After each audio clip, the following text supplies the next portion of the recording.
మరి లోకల్లో ఎన్ని రంగులున్నాయి? అవి ఎలా ఉంటాయి?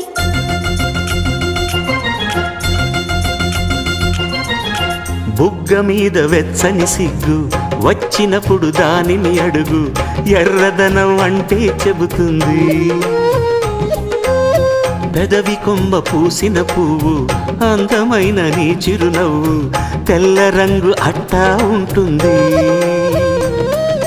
నీలో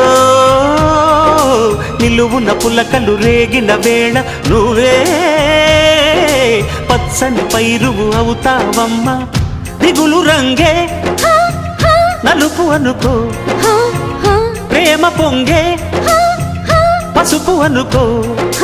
భావాలను గమనిస్తుంటే ప్రతి రంగును చూస్తున్నట్టే, చూపులు ఎవరివైనా చూపించే లోకం ఒకటి. నేస్తమా ఇద్దరి